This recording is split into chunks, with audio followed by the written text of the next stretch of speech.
Welcome back.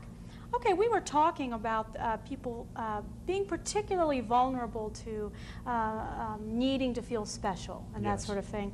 Can you tell us a little more about this excessive self-referencing and eroticizing therapy? I mean, I could see out of this desire to be special, this might be happening.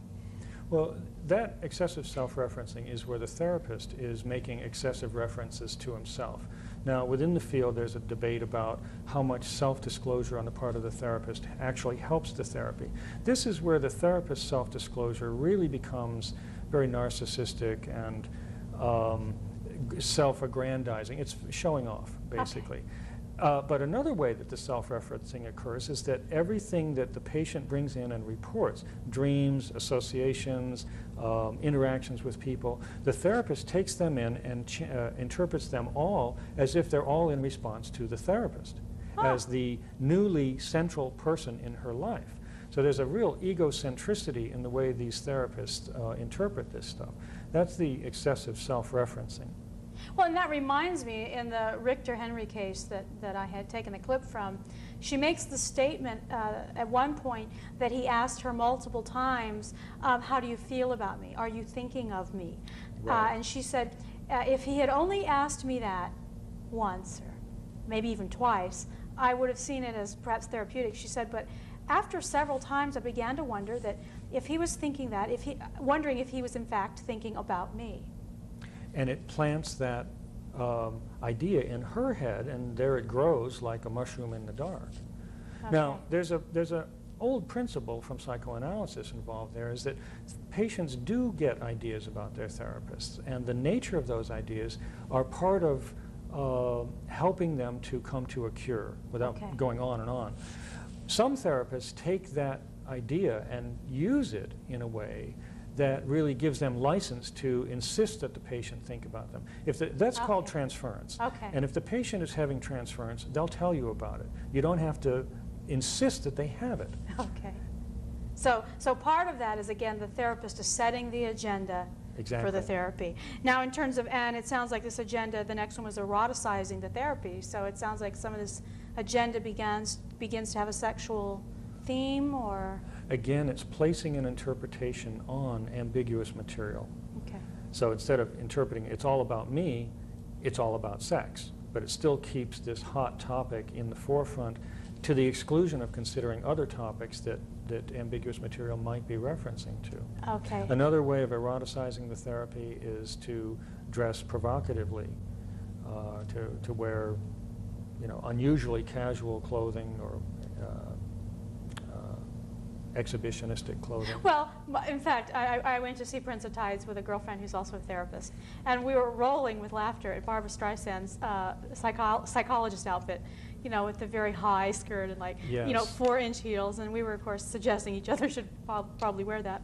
That whole idea that, of course, you would never wear that. So that, in fact, if you did, this is a signal that perhaps there's another agenda here that's not being spoken. Exactly. Now, you mentioned excessive personal contact, excessive physical contact. What are the generally understood rules in therapy about patient-therapist touching?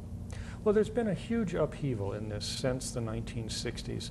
Up until then, it was very much of a hands-off approach. Throughout the 1960s and the early 70s, there was a much more interest, largely led by the human potentials movement, in more humanizing the therapy so that it wasn't as cold and sterile as either psychoanalysis or behavior therapy was thought to be. Actually, they don't have to be cold, sterile procedures. But the contact with the clients became the coin of the realm. It was like a fad, to be honest with you, but it was so ubiquitous at the time and so widely accepted across North America and Europe that it wasn't really questioned very much. And some therapists with poor boundaries, being involved with very needy women, took the physical contact too far. So what would have been appropriate, a pat on the back, an encouraging touch like that, or even a pat on the knee. I never touch clients except on the elbows or knees unless there's a big crisis happening. They really need support. Those touches were probably supportive and probably helped the therapy and were probably appropriate. But some therapists took it too far and began to turn that touching into sexual touching or into erotic touching or lingering too much or touching in inappropriate places or adjusting the woman's clothing, things that we would now identify in the workplace as sexual harassment. That's totally true. inappropriate. Nobody has any doubts about that anymore. But in this field, with the the up and down history that this field has, a lot of people have kind of gotten away with that. Well, and kind of, I know a rule of thumb that I certainly teach my interns has to do with, why is this touching even happening? I mean, are we touching this client for my benefit? Who or benefits? theirs? That's right. The question. So that in itself provides a container. Right, exactly. Because then you really have to double check that.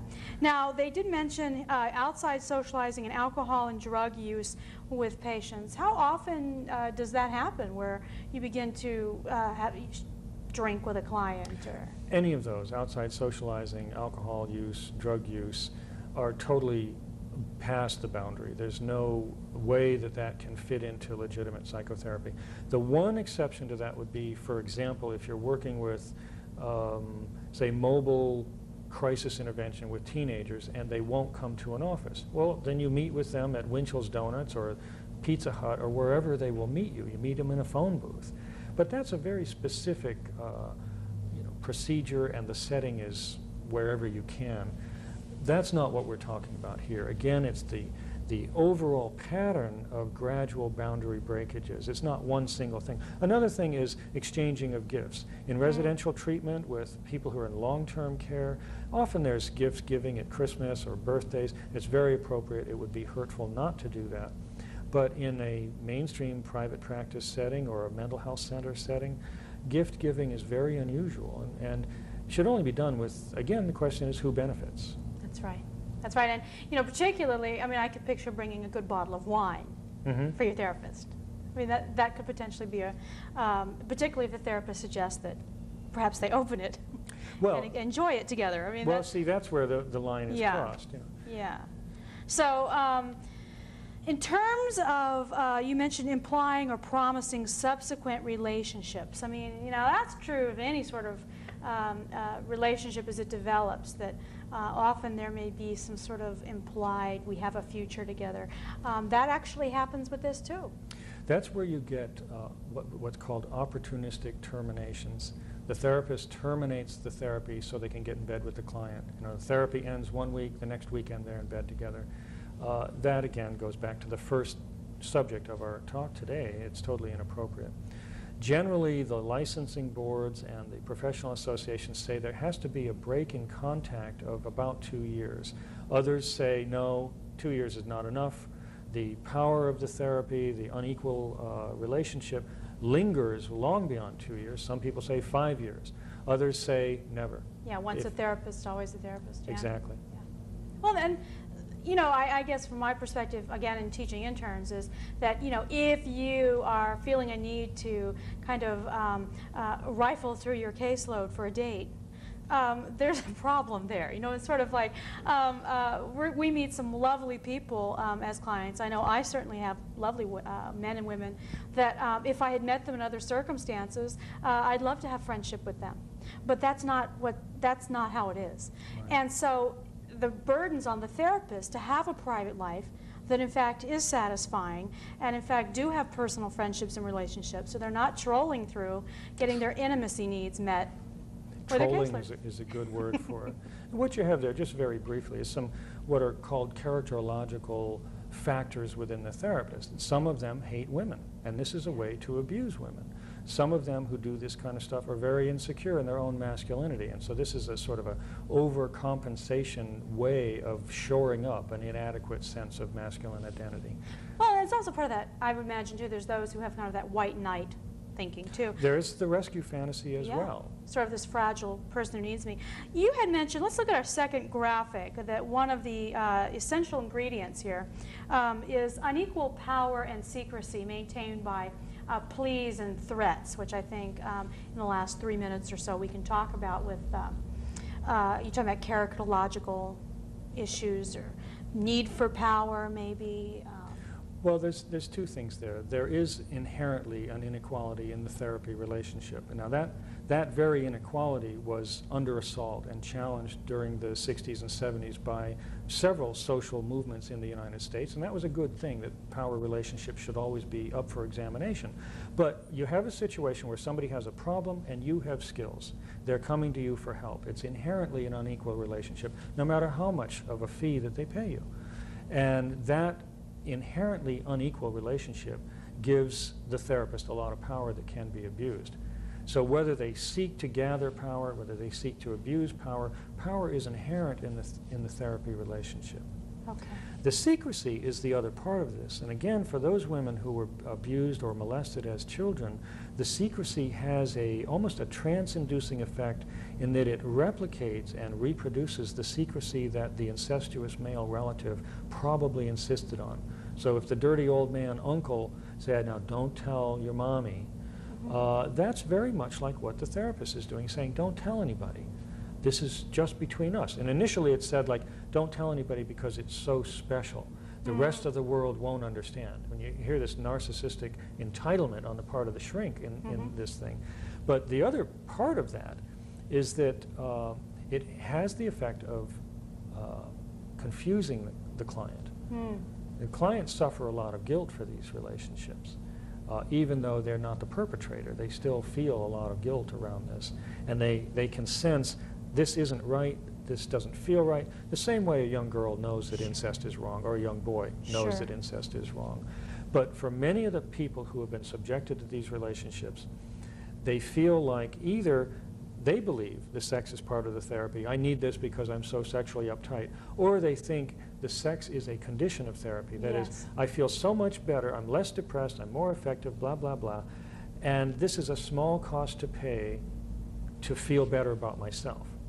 And I would imagine to keep that relationship. I mean, and that's a very common dynamic for women anyway, which has to do with, well, part of the tab for the relationship is to meet sexual needs. And so it would not be all that far a stretch at all for women in that situation to see that as part of it. Yes. We have about 30 seconds, and do you have any words of wisdom for anybody watching tonight? You brought some books: Sexual Intimacy Between Therapist and Patient, Sex in the Forbidden Zone. This is an excellent book. Peter Rutter is a Jungian therapist. It's a wonderful, readable book. It's not a technical textbook. This is more of a technical book. Kenneth Pope and Jacqueline Behoutzes have done a lot of work on this subject. They're both excellent. This is still available in the bookstores. This one you would have to order. You'd have to order. And you also brought along this Professional Therapy Never Includes Sex, which is available, it looks like, through the Department of Consumer Affairs. So if anybody would like to, Sacramento. Well, we're going to need to close. Thank you for joining us. I appreciate it. Stay with us in the upcoming weeks as we discuss dating in the 90s and women and political empowerment. I'm Mary Crocker Cook. Good night.